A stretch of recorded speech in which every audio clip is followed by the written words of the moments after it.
Welcome in, ladies and gentlemen. It is Seth, aka at FFD at Home Dad, coming at you with this week's trade deadline news.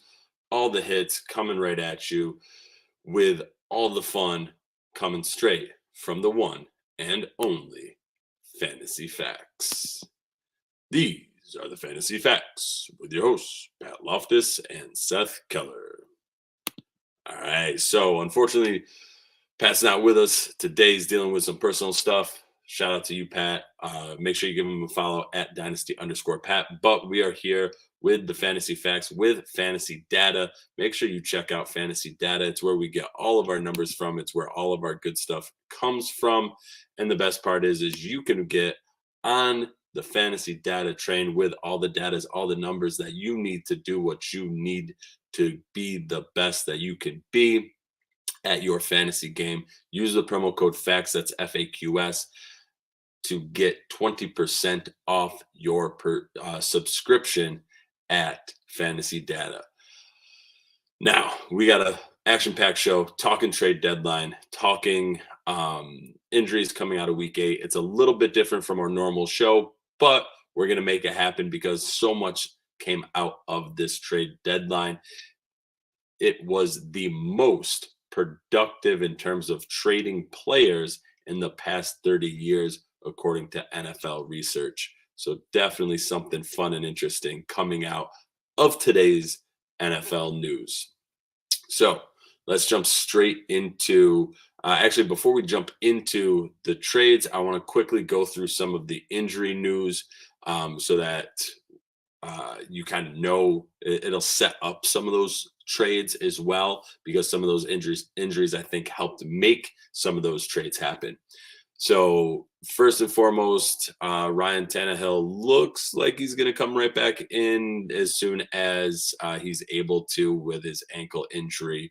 Malik Willis did not show out, so he's probably going to come back. It doesn't mean a ton. It's a little disappointing for Malik Willis because I know a lot of people were hoping that the rookie would be able to show out, and unfortunately it just didn't happen. Derrick Henry, on the other hand, he showed all the way out and was one of the most prolific rushers on the week. Definitely set the pace in terms of rushing yards, but in terms of fantasy points, just slightly edged out by guys like Kamara, who got the receiving work along with that rushing work. Speaking of running backs, Gus Edwards is still dealing with a hamstring injury. He left the Thursday night game with it. It'll be interesting to see where he goes there. Cordell Patterson looks like he's getting healthy. He could be coming off of IR at any moment now, which will be really interesting to see what happens with that Falcons offense, with him back in it. What happens with Tyler Algier, who's been filling in very respectably in his absence.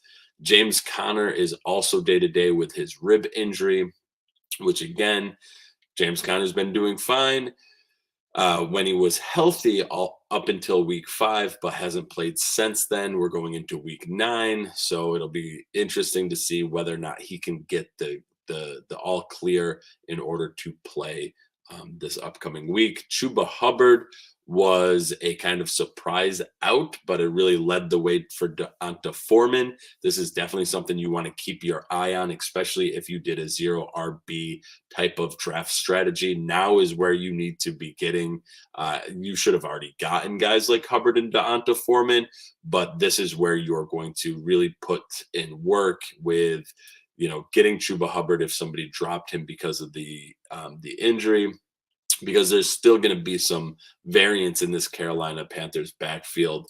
So something to definitely keep in mind. D'Onta Foreman, I believe, is at this point, I was skeptical, but I feel like it's wheels up for him if Chuba Hubbard is not going to be in.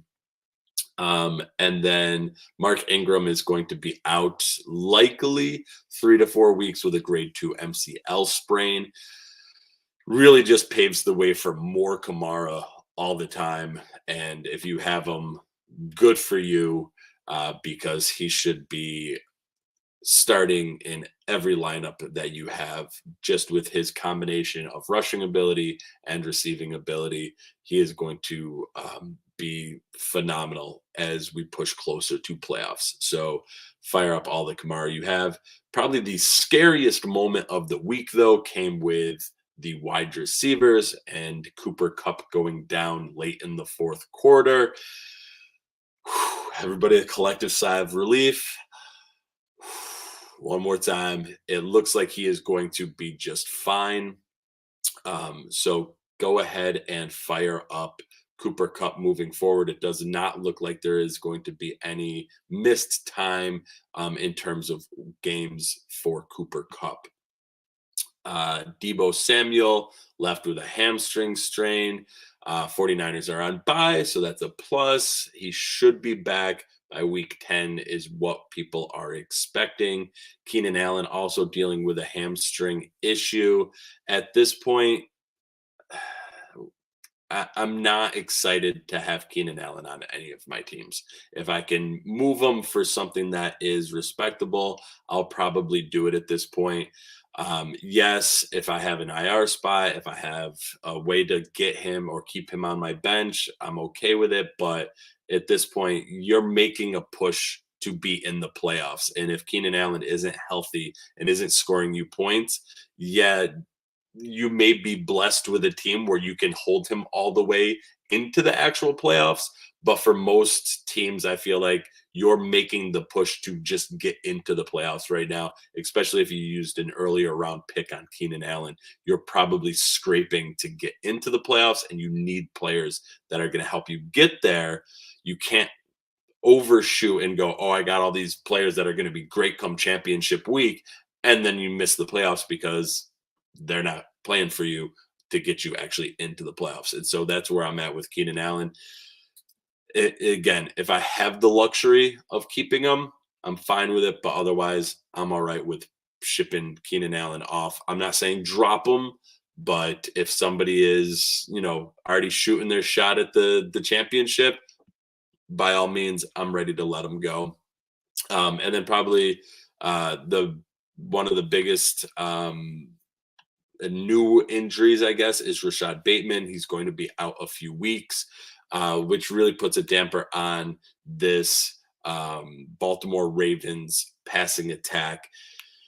Luckily, you still have Lamar Jackson, who's going to run and do just fine. Also, with the Baltimore Ravens passing attack, Mark Andrews seems like he's going to be fine, which is really good news for not only the Ravens, but for a whole lot of fantasy teams that are starting him.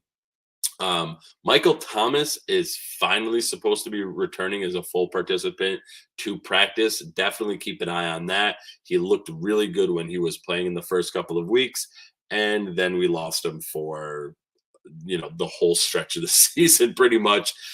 But it looks like he's coming back. That would be a nice little boost to see him come in and see what he can do. Fellow St. Jarvis Landry. There's no timeline on his return from what I can see. Again, I'm not a doctor. I'm reading other people's notes, kind of summarizing it together for everybody. I am okay with letting go of Jarvis Landry at this point. Corey Davis, Devontae Parker, all kind of in the news as well. Yeah, day to day, you'll see what you have going with them. You're probably not starting them anyways. If you're doing a long shot play on a guy like Christian Watson, he left the game with a concussion. It seems like the Packers want to get him involved, and it's just been hit after hit after hit with him not actually being able to stay on the field. So we'll see what he can, if he can pass concussion protocols in order to get on. But it'd be nice to see him really create a chemistry with Aaron Rodgers, but he's not going to get that if he's continually not on the field. Nico Collins dealing with a groin injury. We'll see what happens with him. Definitely keep an eye on him throughout the week. And then for the last tight ends, Irv Smith, we'll use him as our nice little segue into one of the bigger trades of the trade deadline. But Irv Smith, last I saw, he was out indefinitely with an ankle injury, which is not good. It's very uncertain what's going to happen with this. They're labeling it a high ankle sprain. And because of that, we'll use that to jump, like I said, right into perfect segue into our crazy 12 players traded most on deadline day in last 30 years. That is the tweet from at NFL Research. Maybe give a beautiful little graphic for it as well. They are there were a lot of trades going on, and a lot of the same teams kind of moving stuff around, as we'll see. But one of the big trades was the Lions trading TJ Hawkinson to the Vikings, with a handful of picks kind of mixed into that. This is going to be a really interesting setup here because the Vikings obviously have Justin Jefferson, JJ, all the way at the top, that is just hogging all of the receptions. And you have Adam Thielen kind of in the middle, and then you have a mixed bag of wide receivers, tight ends below that.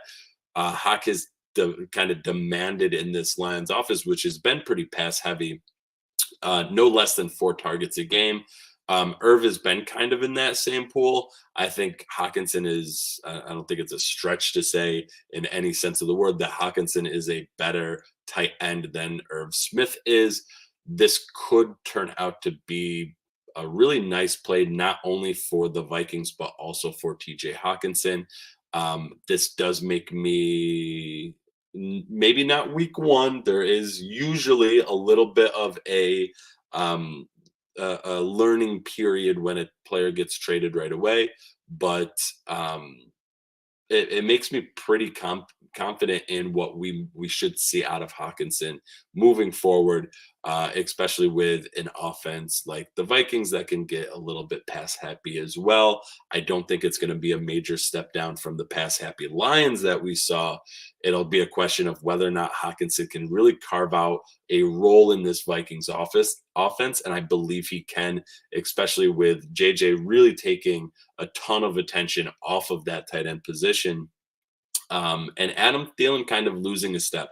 I feel like Hawkinson definitely solidifies himself as a third option, maybe fourth if you work Cook in there, but as a third option in this passing attack. For the Lions, to me, this definitely hurts their offense a little bit. But I think this could mean, in terms of fantasy play, maybe not actual play, but in terms of fantasy play, a whole lot for Amon-Ra St. Brown. There's just not a ton left out there in terms of receivers for the Lions now. So I could see Amon-Ra being potentially one of the best outcomes in this trade. Staying up north, we'll talk about the Steelers and the Bears. The Bears went out and got Chase Claypool from the Steelers. Yes, I think Justin Fields is an upgraded quarterback than Kenny Pickett has been, but both of these offenses are just not very good, to say the least.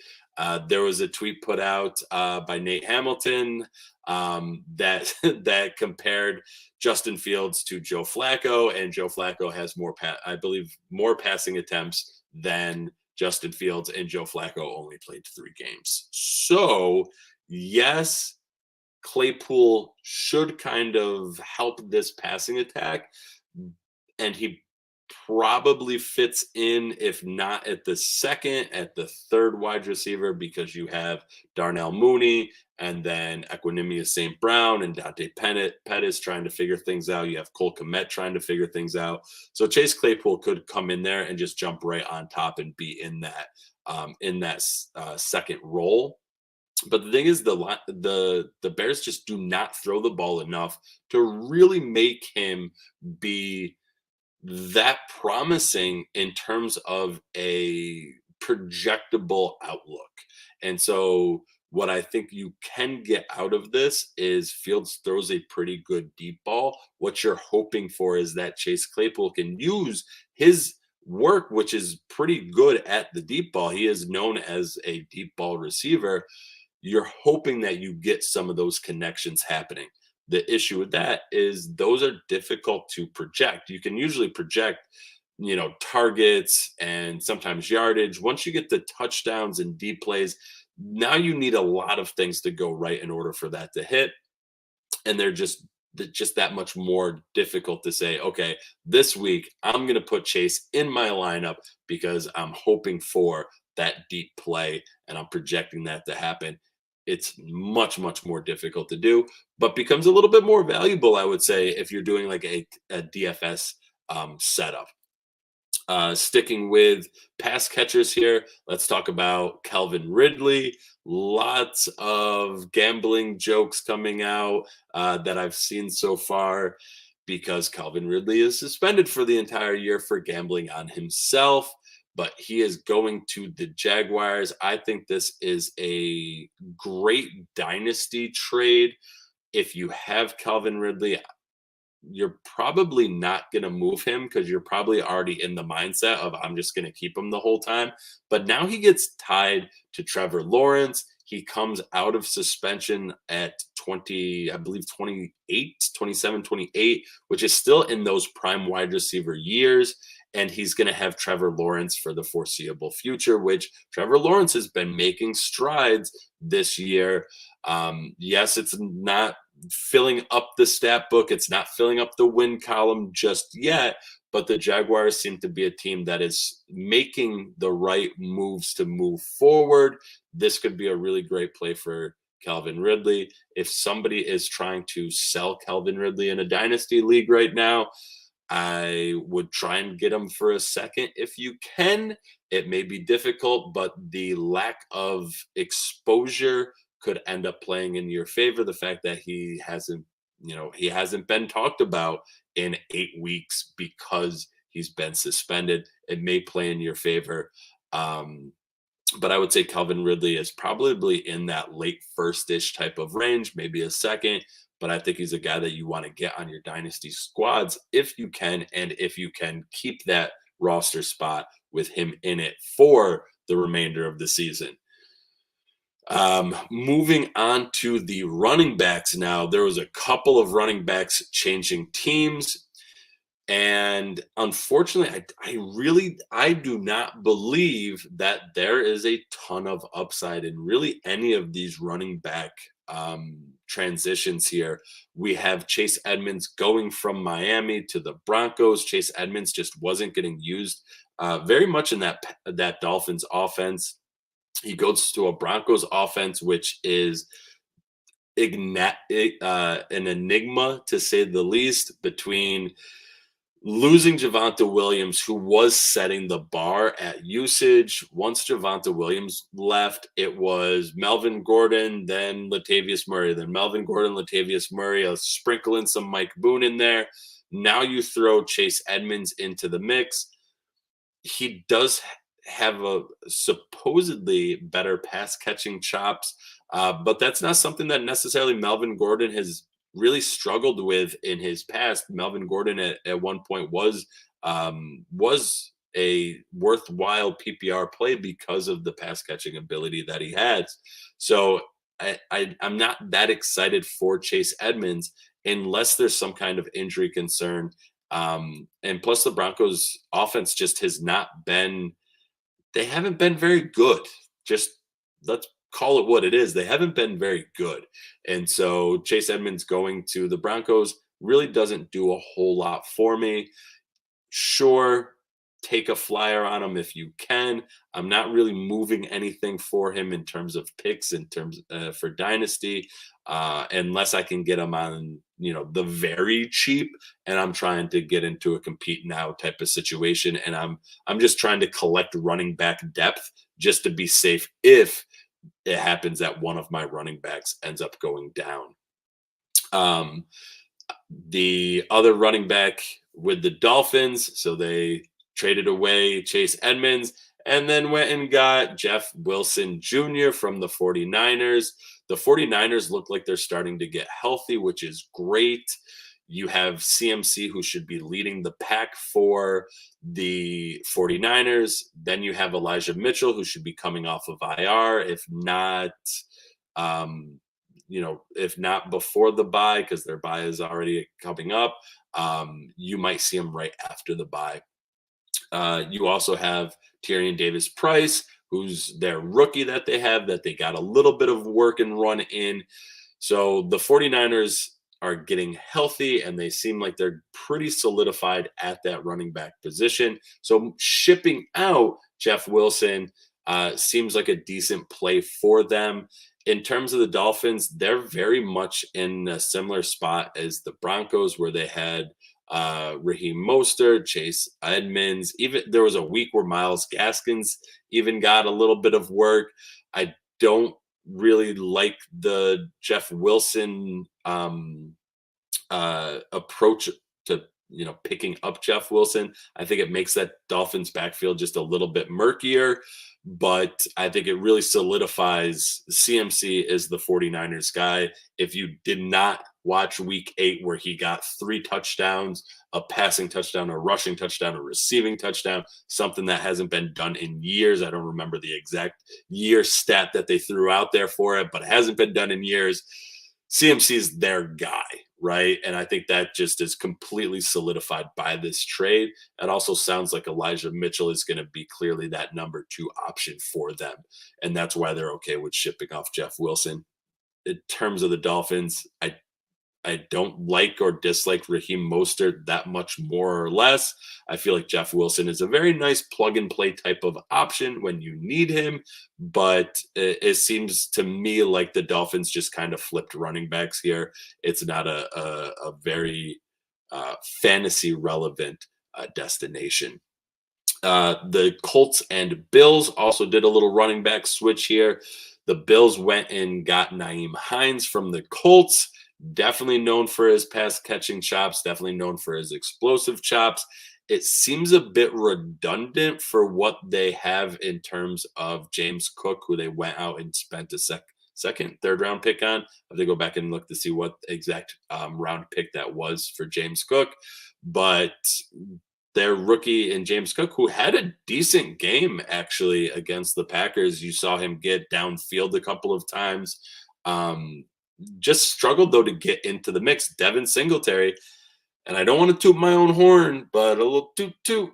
Devin Singletary just stays locked in as this running back that is not going to be a world beater, but is a consistent, flexible guy, and he stays on top of this running back depth chart for the Bills.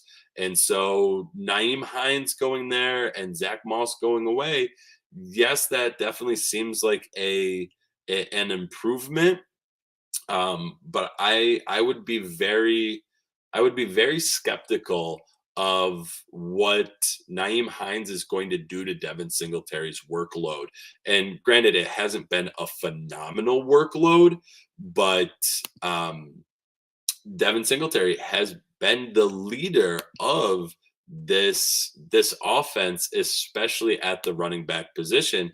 Only in week 2 did Devin Singletary not only in week 1 and week 2 did Devin Singletary not lead the Bills backfield and lead the Bills backfield in commanding fashion.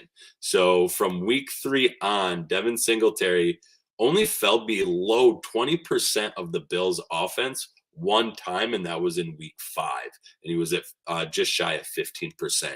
So I do not see Nyheim Hines jumping in and taking that much away from Devin Singletary. So in terms of fantasy implications here, this could become a buy opportunity for Devin Singletary if you're looking for a running back that you can flex with a bit of consistency. If you're a team that has been decimated by running back injuries, or a team that, again, went a 0 RB approach and just haven't been able to scoop up those waiver wire options, you've picked the wrong one throughout the way here, Devin Singletary could be a real worthwhile trade option because the negativity of Hines coming in and taking over should depress his value enough where you can go out and get him on the cheap. Naeem Hines in this situation, he becomes to me an overpriced position. I've already seen on Twitter people saying that Naeem Hines is going to win people championships. I cannot more adamantly refute that. Yes, there is always a possibility for things to happen. I do not in any way, shape, or form see Naeem Hines being a fantasy football championship winner. I don't. And we could put that one out there for fantasy receipts to have to come and check me if that's wrong, but I do not in any way, shape, or form see Naeem Hines being a championship winner for you, being a league winner at this point. It would take the decimation of the Bills backfield, I believe, for that to happen, and really a change in the Bills offense in order for that to happen, because there's just not a ton of targets that go to the running back position in Buffalo.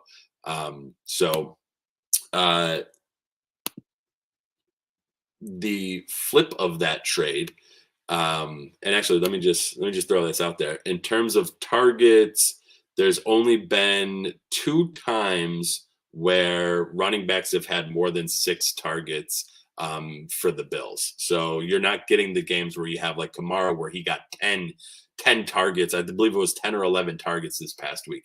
You're not getting that. Josh Allen is not a check down type of quarterback. He will find them open. There are designed plays where it's designed screens or just designed swing passes, but it is not Josh Allen is not the quarterback that's going to look off of Stephon Diggs deep, Gabe Davis deep, off himself running the ball to check it down to really anybody else that's out there. I don't think Naeem Hines is going to change that aspect of the Bills offense.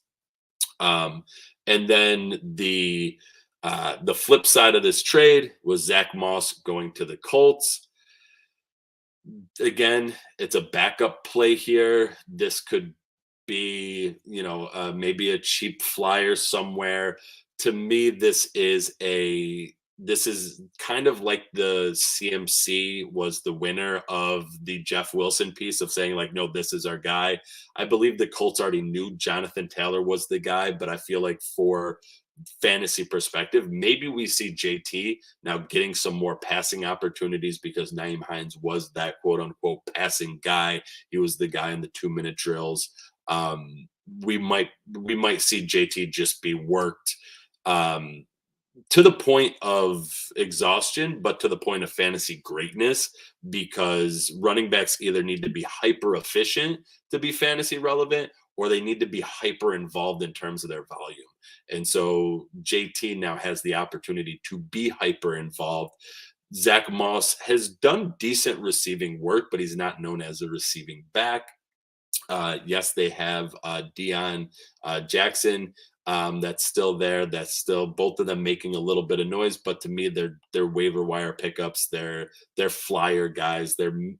I don't even know if I'd really want to handcuff them because you're trying to pick and choose which one's going to be your handcuff. I would hate to use 2 roster positions in anticipation of an injury, which may never come for Jonathan Taylor. So I am all in favor of Jonathan Taylor now. Hopefully we can see a little bit more of that volume. Now, the big question is going to be, can that Colts offense do anything with Jonathan Taylor being the focal point, Michael Pittman being the focal point, and Alec Pierce kind of coming along a little bit as well. But can Sam Ehlinger really get that offense going? It'll be hard to say. This could be something. This could, and I hate to say it, I don't even want to put it out. Knock on wood. This could end up kind of being like one of those Najee Harris situations where he's getting just so many touches, but there's just nowhere to go. And I feel like we've gotten to the point with Najee Harris, it's become like a mental piece where he has open grass in front of him and he gets already antsy, like he's about to get smacked, because it's just what it seems to happen to him all the time. And I can't speak to Najee Harris's mental place right now, but that's what it seems like when you watch the film and you see especially those one-off plays that you see all over Twitter where he has a wide open lane and he's just not getting any yardage out of it. So we could see that happen with JT. I would be very sad if we did see that happen, but it is a possibility. But I think there's a lot of volume to be picked up with Jonathan Taylor in this trade. And after that, we have a bunch of defensive deals that went down. The biggest one, probably Bradley Chubb going to the Dolphins. There's been a lot of noise about what the Dolphins kind of turned a draft pick from a longtime Laramie Tunsil into what they have going on right now. It's what you want to see, and it almost feels kind of fantasy football dynasty ish, the way that they took trade capital, turned it into more trade capital, and then now is using it to really become a pretty solid offense. And we'll see what happens with Bradley Chubb, but they could end up taking another step in terms of their defense here. It'll be interesting to see how this Dolphins team plays out the rest of the season. And just to round out, because talked about 12 players, I want to give you all 12 players. We have the Jets trading a defensive lineman to the Broncos, Jacob Martin. It seems a little bit like, oh, we just lost Bradley Chubb, let's bring in another guy. Not the same position, but on that defensive front. The Chiefs traded away Rashad Fenton to the Falcons. Maybe there's something to be said there for the Falcons getting a little bit better in terms of their secondary, but I kind of doubt it. That's still probably going to be a team that you can take advantage of in your fantasy matchups. The Falcons traded away safety Dean Marlowe to the Bills, and the Commanders traded away William Jackson III to the Steelers. Again, I don't know how important any of these are going to be to IDP leagues. It's not a specialty of mine, but I'm going to go with probably not a ton. All right. Before we get out of here, I want to make sure that you know about our good friends over at Underdog. If your season has gone off the rails a little bit, you can always get your season back with weekly drafts over at underdogfantasy.com. Best of all, use the promo code FAQS, that's FAQS, and you'll get a 100% deposit match up to $100. You can use it for everything they have going, and they have a ton. They do different slates every week. They have basketball, they have football, they have hockey, they're always adding more sports, and they have Pick'em, which allows you to go higher or lower for different stat lines, combine them all together, and get yourself up to a 20 times multiplier, which is a ton of fun. You can mix and match sports. You can do rivalries where it pits one player against another player. Again, check out our friends over at Underdog. It is a great time. If you haven't already, go ahead and check out fantasydata.com. All of the stats that I use come from Fantasy Data. They have everything you need to win your fantasy leagues, except for you actually clicking the button. All the numbers are there for you to make the choice, but you got to be the one making that choice. Everything else is over at Fantasy Data. Use the promo code FAQS, once again, FAQS, and save yourself 20% off your prescription, whatever level you choose. I'd go with the premium. And that's it for today's show. Make sure you give the show a follow at the Fantasy Facts on Twitter. Give me a follow at FF the At Home Dad. Like I said, Pat's dealing with some personal stuff, so unfortunately not able to make it today. Hopefully we get him back soon, but go ahead and give him a follow at Dynasty_Pat. I know I will be back here. Hopefully Pat will be back here too, but I know I will be back on Thursday morning. Depending on how hopped up I am on drugs, I'm going to go. I actually got a little surgery planned for tomorrow, but depending on how hopped up I am on drugs, I'll be back Thursday to give you the rapid rundown. Make sure you check that out where we covered the full slate in as quick as possible, usually around 45 minutes or so. But you get every single game, every single player with projections, updated injury news and notes, all those guys that I talked about earlier today saying, hey, keep an eye on this guy. That's what we've been doing for you on Thursday. Get you primed, ready to go for that Thursday night game. With that said, I'm out. Catch you on the flip side.